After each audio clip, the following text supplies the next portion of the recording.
مولاي صل وسلم دائما أبدا على حبيبك خير الخلق كلهم مولاي।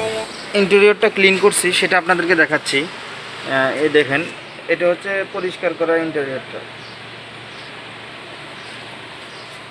দেখেন এই পাশটা দেখেন, এটা এই পাশটা দেখেন, এই পাশটা দেখেন, এই পাশটা দেখেন, আর ওই সামনের পাশটা দেখেন।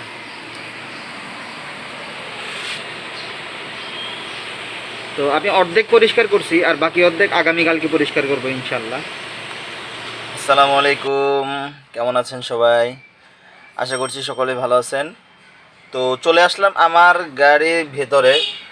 অ্যাকচুয়ালি আমার গাড়ির ভিতরে আসার কারণ হলো আমার গাড়ির ভিতরে অনেক ময়লা সিলিংয়ে। আমি তো এখানে আসার পর থেকে এগুলা আর কি খেয়াল করি নাই। তো গতকালকে আমি একটু হঠাৎ করে আমার চোখটা পড়ছে সিলিংয়ের উপর।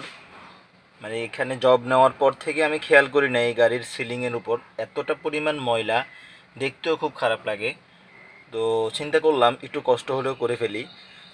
তো আমার কাছে ওই রকমভাবে রুফ ক্লিনিং করার মতো কোনো কেমিক্যাল নাই।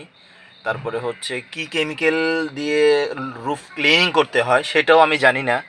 তবে আমি আমার থিওরি, মানে আমি আমার জ্ঞান থেকে, আমি আমার মাথায় যতটুকু আসছে ওই বুদ্ধি থেকে আর কি একটা চিন্তা করলাম যে আমি অ্যাকচুয়ালি সাবানের পানি, আর কি সাবান বলতে যে কোনো হুইল পাউডার হোক, রিন পাউডার হোক, এগুলো দিয়ে করা যায়। তো এগুলোকে আপনি মানে পানি যদি এতটুকু নেন, পাউডার নেবেন এতটুকু, মানে পানির তুলনায় পাউডার যেন মানে মোটামুটি যেন পানি যদি 4 ভাগ নেন, পানি পাউডার নেবেন 3 ভাগ অথবা 2.5 ভাগ। এতে করে কি হবে, আপনার অতিরিক্ত পরিমাণের জমবে, আপনার ফেনা জমবে। ওই ফেনা দিয়েই আপনি পরিষ্কার করতে হবে। এছাড়া যদি আপনি মনে করেন যে ভিজায়া করবেন, ওইটা আপনার কষ্টকর হয়ে যাবে। মানে ভিজায়া করলে আপনার জন্য কষ্টকর কেন হবে, কারণ যারা ক্লিনিং করে আমার জানা মতে তারা মনে হয় মেশিন দিয়ে পরে ভিজাটা টেনে টেনে উঠায় নেয়। মানে পানিটা পরে এই যে এভাবে এরকম করে ধরে ধরে টেনে টেনে নিয়ে যায়, ঠিক না? তো আমরা এত কিছু নাই আমাদের কাছে। হ্যাঁ, আমরা হোমমেড যেভাবে সহজ খুব কম খরচে করা যায় সেই সিস্টেমে আমি আজকে দেখাবো। তো আজকে আমি কিভাবে করি আর কতটুকুই বা পরিষ্কার হয় সেটা আজকে আপনাদেরকে দেখানোর চেষ্টা করব। তো ইনশাল্লাহ চলেন দেখি কিভাবে কি হয়, দেখা যাক। তো থাকবেন পুরো ভিডিওতে, দেখবেন, অনেক উপকৃত হবেন, অনেক লাভবান হবেন যদি ভিডিওটা ফুল দেখেন। তো শুরু করা যাক পরিষ্কার। আচ্ছা, আমি কি নিয়েছি? আমি ওই এক বালতিতে বললাম না আপনাদেরকে, এই যে বালতির মধ্যে ওই যে হুইল পাউডার, রিন পাউডার নিয়ে আমি ফেনা করে নিছি। আচ্ছা, আমি পিছনের ক্যামেরা দিয়ে চলে যাই। পিছনের ক্যামেরা ফ্রেন্ডস, চলে আসলাম পিছনের ক্যামেরায়। এই দেখেন আমি কিন্তু ফেনা গোলায় নিছি। আচ্ছা, এ হচ্ছে আমার রুফ। আচ্ছা, এটা কিন্তু আপনারা বুঝতেই পারতেছেন যে কালো হয়ে রয়েছে, ঠিক না? এই যে এই কালোটাই আজকে ইনশাল্লাহ রিমুভ করব। তো অ্যাকচুয়ালি আমি মোবাইলটা কোথায় রাখবো সেটা পাচ্ছি না। তো দেখি যেভাবে রাখা যায় এভাবেই রাখি।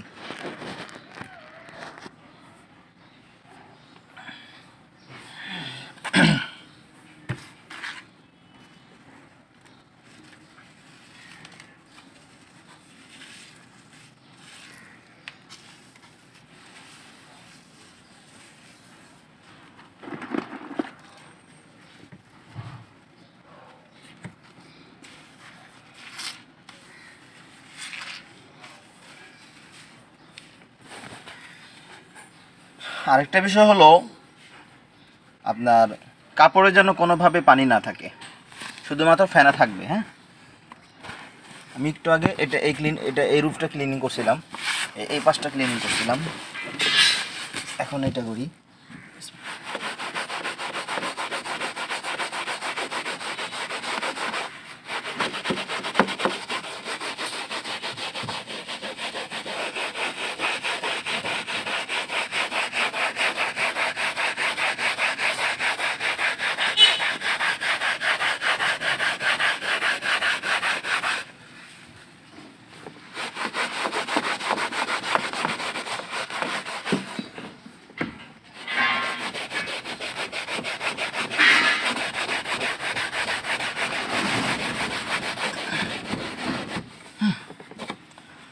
আল্লাহ,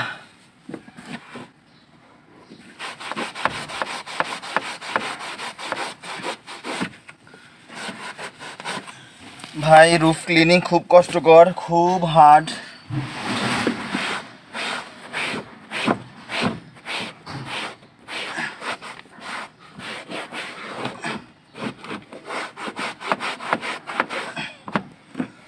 আল্লাহ,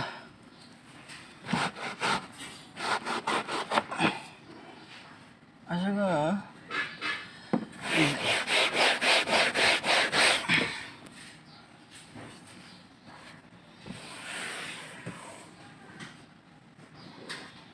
আই থিঙ্ক আপনারা কিছুটা হলেও দেখতে পারতেছেন কতটুকু ক্লিয়ার হয়েছে।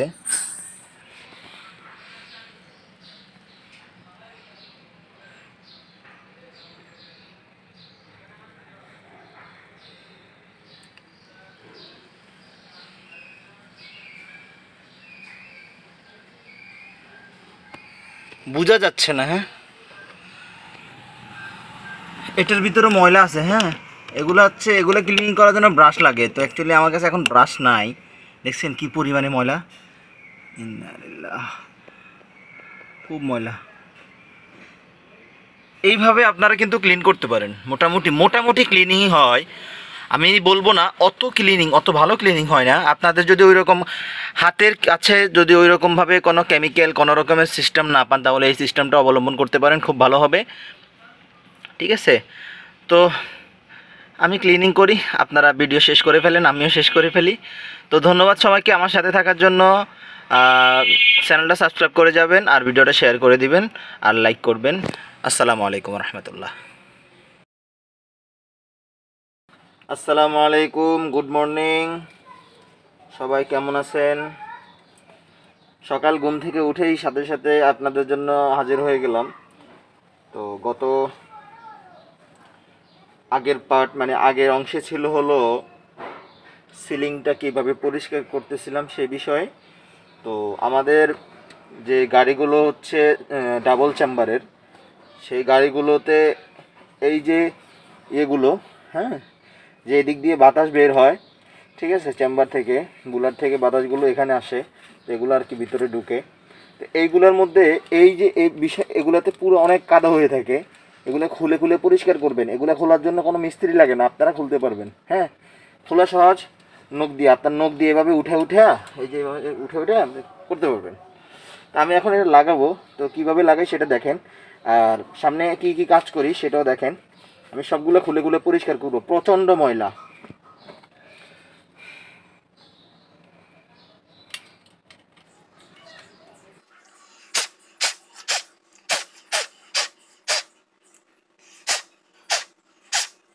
ফু দিয়ে নেবেন, না হলে যদি পানি থাকে তাহলে শর্ট সার্কিট করতে পারে, পানি রাখা যাবে না, শুকনো রাখার চেষ্টা করবেন আর কি। তবে আশা করি কিছু হবে না, এগুলো ওয়াটারপ্রুফ হয়ে থাকে।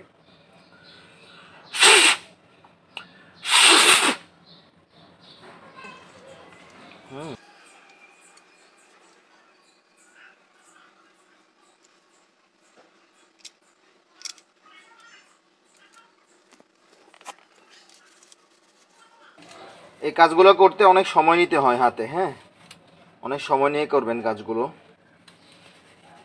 অনেক সময় নিয়ে না করলে, তাড়াহুড়া করে করলে সুন্দর হয় না।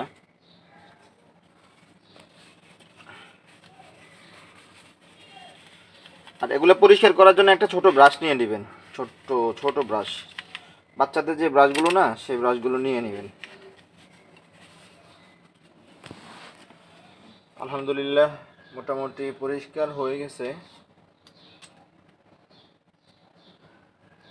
লকগুলো ঠিক মতো লাগাবেন, নাহলে পরে সমস্যা পড়ে যাবেন।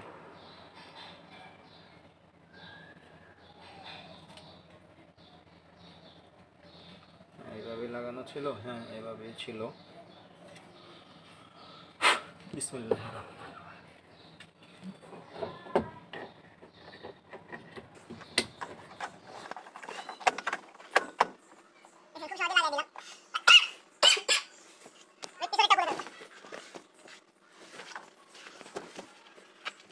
কাজের সুবিধার্থে যেটা প্রয়োজন সেটা অবশ্যই করবেন।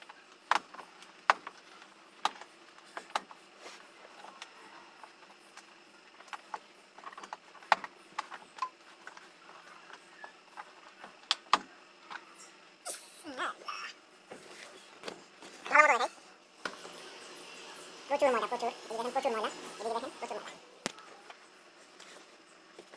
ময়লাটা পরিষ্কার না করলে ময়লাগুলো আমাদেরকে খাইতে হবে, আমাদের নাক দিয়ে টানতে হবে। কিছু নেই এখানে, কোনো ভয় নেই, আরামসে মানে সুন্দর করে কাজ করবে। সিলিংয়ের জন্য আমি করলাম।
আসসালামু আলাইকুম। গাড়ির সিলিংটা ধোয়া হয়েছে পুরোপুরি আলহামদুলিল্লাহ। দেখতেই পারতেছেন উপরের সিলিংটা মোটামুটি সাদা সাদা দেখা যাইতেছে। তো খুব কষ্ট, সিলিং ধোয়াটা খুব ক্রিটিক্যাল এবং কি খুব কষ্টকর, হার্ড ওয়ার্ক। তো এরকম কষ্ট হলে যদি জানতাম তাহলে আমি এখন করতাম না, আমি রোজা রেখে এই সিলিংয়ের কাজটা করছি। তবে আলহামদুলিল্লাহ অনেক ভালো হয়েছে, অনেক সুন্দর হয়েছে, আর অনেক দুর্গন্ধ গেছে। অ্যাকচুয়ালি গাড়ির ভিতরে বসার পরে যদি মানে শান্তি মতো যদি নিঃশ্বাস না টানতে পারি তাহলে কি ফিল আছে, মানে ভালো লাগে? আর ভালো লাগার বিষয়টা না হয় বাদই দিলাম, কিন্তু অক্সিজেনটা যদি ঠিকমতো আমার ভিতরে না যায় তাহলে কি আমি সুস্থ থাকতে পারবো? না, অবশ্যই না। তো এই কারণেই আর কি সবাই রুসিলাই আর কি আজকে আর কি একটা উদ্যোগ নিচ্ছি, গাড়ির সিলিংটা পরিষ্কার করে ফেললাম। তো আপনাদেরকেও কিভাবে পরিষ্কার করতে হয় সেটাও দেখাই দিলাম। তো আপনারা ওইভাবেই পরিষ্কার করবেন যেভাবে আপনাদের সুবিধা হয়। আসলে সিলিং পরিষ্কার করার জন্য ওই রকম ইকুইপমেন্ট লাগে না, যদি আপনার মনোবল আর ইচ্ছা থাকে আর হার্ডওয়ার্ক করার যদি শক্তি থাকে। তো আপনাকে 1000 টাকা সিলিং পরিষ্কার করতে হয়তো বা 500 থেকে 1000 টাকা নেয়। তো আমার মনে হয় আপনি চাইলে এই 500-1000 টাকা আপনার পকেটে রাখতে পারেন, মানে বাইরে কাউকে না দিয়ে আপনি নিজেই কাজ করে এটাকে আর কি বাঁচাইতে পারেন টাকাটা। তো সিলিং পরিষ্কার করলাম, পুরো গাড়ির ভিতরে ওয়াশ করলাম বলতে কি হুইল পাউডার দিয়ে সুন্দর করে ধুয়ে তারপরে আবার ওটাকে মুছলাম, তারপরে আবার সুন্দর করে চেক করলাম সব ঠিকমতো হয়েছে কি না। এরপর গাড়ির বাহিরের অংশ ধুয়ে তারপরে গাড়ির ভিতরে এসি ছেড়ে বসে আছি কিছুক্ষণ, খুব গরম লাগতেছে। তো ফ্রেন্ডস, ভালো লাগলো আপনাদের সাথে থেকে, এবং কি আপনারা আমার পাশে থাকছেন, খুবই ভালো লাগছে। আর আরেকটা কথা সবসময় খেয়াল রাখবেন, চেষ্টা থাকলে সবই হয়। আমি আসলে সিলিং পরিষ্কার করব কিভাবে অনেক দিন যাবৎ প্রায় মানে একটু চিন্তা করতেছিলাম। তো হঠাৎ করে এরকম একটা চিন্তা আসলো, চেষ্টা করে দেখি কি হয়। তবে ইনশাল্লাহ নষ্ট করব না, এরকম একটা মনোবল ছিল আমার কাছে যে আমি কাজ করার সময় কাজটা যেন বিগড়ে না যায়, সে চেষ্টাটা করব। ইনশাল্লাহ আমার কাজটা সফল হয়েছে আলহামদুলিল্লাহ আপনাদের দোয়ায়। আর আপনারা যদি কেউ করতে চান এইভাবে করতে পারেন, আমি যেভাবে করছি। তো এখানেই বিদায় নিব ইনশাল্লাহ। আর যাদের প্রয়োজন আমার এই ভিডিওটা দেখে কোনো উপকার হয়, দেখার পর যদি কোনো লাভবান হয়ে থাকেন তাহলে অবশ্যই আমার চ্যানেলটা সাবস্ক্রাইব করবেন। সাবস্ক্রাইব করলে কি হয়, অ্যাকচুয়ালি প্রথম কথা হলো সাবস্ক্রাইব করলে আপনি যেহেতু আমার ভিডিও দেখছেন, পরবর্তী ভিডিও যেন দেখতে পারেন সেই কারণেই আপনি আমার চ্যানেলটা সাবস্ক্রাইব করবেন। না হলে যদি সাবস্ক্রাইব না করেন তাহলে কি হয়, আপনার কাছে আমার মানে ভিডিওটা পৌঁছাবে না। তো আপনি আর একটা নতুন ইনফরমেশন জানতে পারবেন না। সেই কারণেই আমরা প্রত্যেক ইউটিউবাররা বলে থাকি যে প্লিজ সাবস্ক্রাইব। আর হলো ভিডিওটা যদি ভালো লেগে থাকে, যদি মনে হয় যে কোনো ইনফরমেটিভ ভিডিও, তাহলে একটা লাইক দিয়ে দিবেন। আর যদি এটাও মনে হয় যে এটা শেয়ার করলে অন্যরা লাভবান হবে, সেটাও তাহলে শেয়ার করে দিবেন। তো এখানে বিদায় নিচ্ছি। আসসালামু আলাইকুম ওয়া রাহমাতুল্লাহি ওয়া বারাকাতুহু।